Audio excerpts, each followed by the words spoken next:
Eu falo para homens e moças, nós temos que honrar aquele jovem que está ralando, que está trabalhando, pobre, porque ninguém é mais honesto do que um cara pobre e trabalhador. Porque o cara pobre e trabalhador tem na porta da casa dele a opção de se tornar bandido. Aquele rapaz pobre e trabalhador vê o rapaz que estudou com ele no colégio, entrando pro crime, comprando moto, comprando coisas, saindo com a menina que ele gostava e ele lá virando entregador, ralando, tendo que fazer o trabalho dele e se mantendo fiel àquilo. Esse cara é o mais honesto dos caras.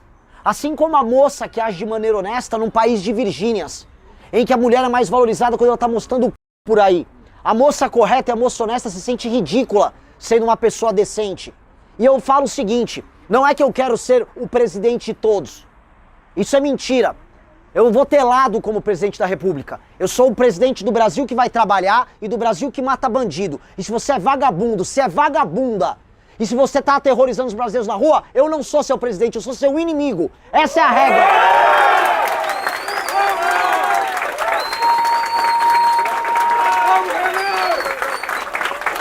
Essa é a regra. Chega de papo vazio. Eu não quero mais discurso vazio.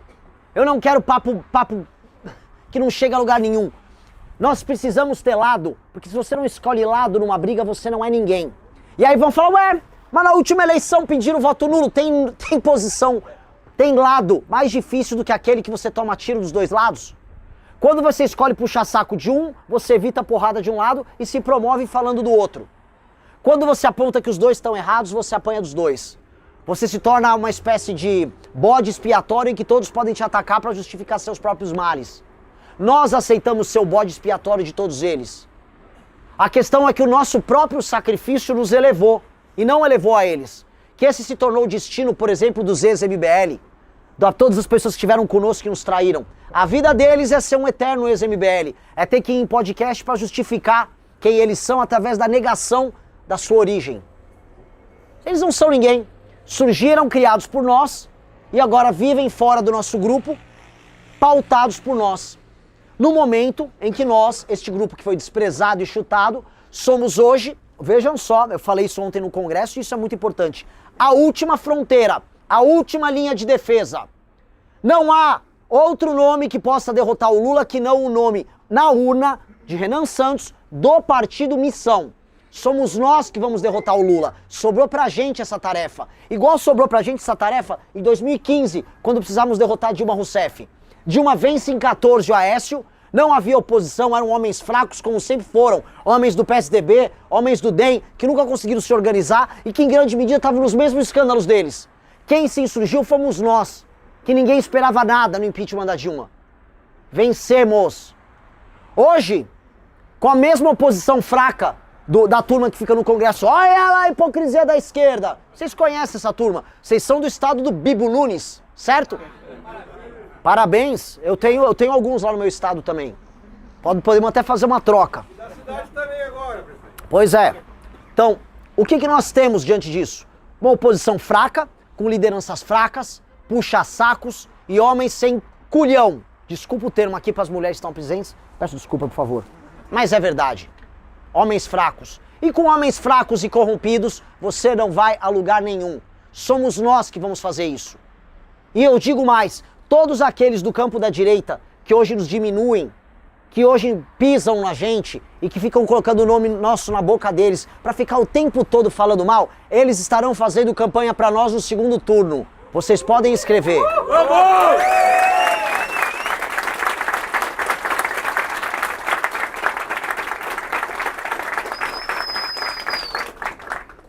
Porque quem lidera não pede passagem. Quem lidera não pede aprovação. Veja só, vamos colocar aqui, colega pré-candidato Romeu Zema, precisa pedir aprovação do bolsonarismo para tudo. Outro dia quis ter uma opinião crítica sobre o ladrão do Flávio. Olha, o Flávio, o que ele fez é inaceitável. Inaceitável? Inaceitável é, sei lá, você torcer para a Argentina na Copa. Eu não consigo entender. Quando você recebe dinheiro do Vorcário e a tua família está envolvida no escândalo de corrupção, não é que isso não é aceitável, é que você precisa ser preso. Esse é o jogo. E aí ele deu essa palavrinha, tomou porrada e, atenção, meus deputados aqui do Partido Novo podem apoiar o Flávio. Isso é líder. E líder não pede aprovação, líder não pede passagem, líder lidera. E é isso que nós fizemos. E o líder se prova líder na diversidade e quando é minoria. Ser líder na maioria é fácil. Ser generoso quando você é rico é a mesma coisa, não é fácil. Você é rico, aí dá uma festona, tá cheio de amigo. Ficou pobre, um amigo não aparece, você não consegue dar a festa. Ser líder na diversidade é juntar as pessoas que estão ferradas e propor para elas um caminho, mesmo um caminho soa absurdo para muita gente. Foi o que nós fizemos. Aí todos caíram no caminho e só restou o nosso caminho. Veja que irônico. O único caminho que restou foi o caminho que a gente construiu. Foi a picada da mata aberta que nós abrimos. Isso nós abrimos fazendo tudo aquilo que diziam que era impossível. Se opor ao líder populista no próprio campo, criar um partido político, criar um próprio projeto, negar o puxa-saquismo, criar conteúdo complexo para pré-candidato, fazer campanha ou pré-campanha falando de proposta. Se eu seguisse o receituário de todo mundo, eu estava em casa agora, nem com 1%. Me diziam, vá no Nordeste e apenas fale, ô povo bom, olha aqui, ó, subiram um jumento. Eu falei, não, eu vou falar aqui que os políticos deles estão roubando os outros estados lá no Pacto Federativo, vou explicar que eu vou prender os políticos deles, que eu vou fundir os municípios deles e que a vida deles vai melhorar. E que eu quero que eles paguem a conta do Brasil igualzinho os estados do Sul e do Sudeste. E eles gostaram. Foi o tudo ao contrário que os manuais pregam. Fui na Ilha do Marajó, fui falar do problema da Ilha do Marajó. Fui pro Maranhão, fui falar de município que precisa ser fundido no Maranhão e falei que a elite no Maranhão é um lixo. Fui nas favelas, tanto em Belém quanto no Coradinho e São Luís do Maranhão e falei o quê? Filial do inferno e o outro é zona de guerra. Menti? Não. Eu também fui na Restinga hoje, já tem vídeo. E vou falar dos problemas da Restinga. Nós faremos tudo isso. Fui em Paraisópolis, em São Paulo. Gravei também em favela no Rio de Janeiro. Vamos falar dos problemas do Brasil. O que eu comecei a reparar, que vai ser um grande legado dessa nossa pré-campanha, é que ao rodar o Brasil falando dos problemas, e isso viralizar, os brasileiros passam a tratar algo que é um problema como um problema. Porque nós não fazemos isso. Nós aceitamos que o problema é parte da nossa identidade. Todos os nossos vícios nós tratamos como virtude. Eu sou malandro, eu passo meu amigo para trás. Poxa, sou muito brasileiro. Qual o sentido disso? O Brasil, de acordo com rankings internacionais, é uma das sociedades menos baseadas em confiança. A confiança social de um brasileiro para o outro é mínima. E sabe onde isso se reflete? Juros altos. Quando a confiança no outro é baixa, os juros é sempre alto. Um banco cobra juros mais altos sabendo que vai tomar calote. Nós, no nosso sistema de confiança, somos como eternos agiotas. Um não confia no outro. Eu já cobro juros altos sabendo que não vai pagar e eu vou cobrar ele de um outro jeito. Essa é a lógica do brasileiro. Só que a gente cultivou por muito tempo aquela cultura do Zé Carioca, do malandro, do cara de terno branco, levando os outros na conversa. Nós cultivamos a ideia de que as nossas cidades precisam ser muito feias, de que as nossas cidades precisam ser sujas, que o improviso é criatividade. Não é. O Monteiro Lobato falava do Jeca Tatu, né? Que falava, olha, o Jeca Tatu é o sujeito que quando furava o telhado da casa dele e a chuva entrava, ele botava a panela no chão. Ele não se programava para arrumar o telhado. O Brasil é o país do telhado furado e da panela no chão. E a gente fala, olha que criativo. O cara até tá vendo que dá pra fazer uma música com a gota caindo. Pi, pi, pi, pi, pi. Nossa, como... o brasileiro precisa ser estudado. Não é isso que falam? Eu não quero estudar o brasileiro. Eu não acho que a gente tem que ser criativo em nada. Porque são aquelas coisas que a gente vê nos programas da Regina Casé, que graças a Deus não existe mais. Que é tipo, conheça a história de, sei lá, Gisley Van.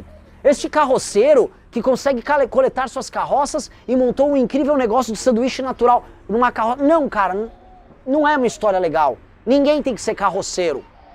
Ninguém tem que ser carroceiro. Eu não quero viver num país de carroceiro. Eu não quero viver num país favelizado. Nós não temos que aceitar isso, porque nós ficamos muito tempo aceitando esta merda. Aí podemos botar na Rede Globo a culpa, podemos colocar na elite a culpa, mas a real é que a culpa é nossa, porque em alguma medida a gente aceitou isso. A geração Z que tá aqui viu lá o papo do litrão. Eu sou um litrão. Peço litrão cacete. Nós temos que ser um lugar sério, confiável, regular. que preza por fazer as coisas bem feitas e bonitas, que preza por ter cidades bem arrumadas, negócios bem tocados, carreiras com excelência. Nós temos que premiar a inteligência. E a cultura da malandragem e da vagabundagem ficou tão pesada que hoje, institucionalmente, um dos poderes inteiros, que é o judiciário, ele é oficialmente o poder da malandragem. Agora mesmo, as falam, não, vai ter penduricalho sim. Mas que loucura é essa? O país, ele ficou insano, porque todos em posição de poder aqui perceberam que aqui todos são cínicos. Então, ou vai partir da elite o fim do cinismo, ou quem trabalha e produz vai acabar com o cinismo. Alguém vai ter que escolher. A base da população, eu visitei os lugares mais pobres do Brasil, não virá deles a resposta, porque aquelas pessoas já foram despidas de tudo, tiraram tudo deles. Quando você visita as pessoas nas regiões mais pobres do Brasil, tiraram tudo, eles não sabem imaginar, eles não sabem conceber uma vida com um pingo de dignidade. Eles não têm ideia do que é. Então quando você não consegue conceber algo diferente do que você vive, você não consegue sair do ponto A e ir para o ponto B. Você só sobrevive no ponto A. Tem que ser da classe média. O que eu proponho é a rebelião da classe média. É a rebelião de todo mundo que está trabalhando de alguma maneira ou que está almejando ser uma pessoa decente. Não importa a área que você trabalha, não importa se você é homem, não importa se é mulher, não importa nada. Raça, cor, gênero, dane-se. Se você é um maranhense que tá ralando pra caramba e tá se sentindo injustiçado, eu sou você. Se você é um gaúcho, eu sou você.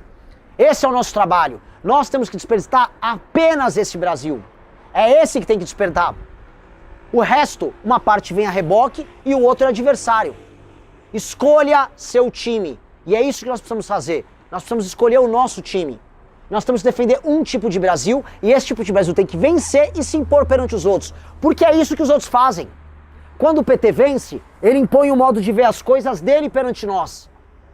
São os valores deles que são implementados dentro da máquina pública. É a visão de história deles que é implementada no sistema educacional, nos livros. É a visão dos artistas deles que vão parar nos filmes. É a visão de Brasil que é construída através deles. Subvertem palavras, subvertem sensibilidade. O Centrão, mesma coisa. O Judiciário, mesma coisa. Quando chegar lá, nós temos que fazer a mesma coisa para cima deles. E evitar que a visão deles volte a crescer. Nós precisamos fazer o que precisa ser feito para tornar esse lugar um lugar sério. Porque o Brasil não é um lugar sério. Quem fica comprando um patriotismo vazio, um patriotismo oco, dessas bandeirinhas aqui, em que você só é patriota para torcer pro Brasil na época da Copa, eu não compro esta merda. Esse país tá uma droga, esse país tá uma desgraça. Viver isso aqui não vale a pena. Viver isso aqui é uma tortura e vai ser cada vez mais uma tortura. Porque vai precisar, para pagar essas contas públicas, extrair mais e mais dinheiro só de um grupo social, que são as pessoas que trabalham. Você vai ter que esgoelar a vaca leiteira até ela morrer. Porque é isso que esses caras vão fazer. Vai se tornar cada vez pior. Não vai melhorar se nós não chegarmos no poder. E eu tô falando de maneira concreta. Ou é a gente, ou essa p... já era. Nós temos que fazer isso.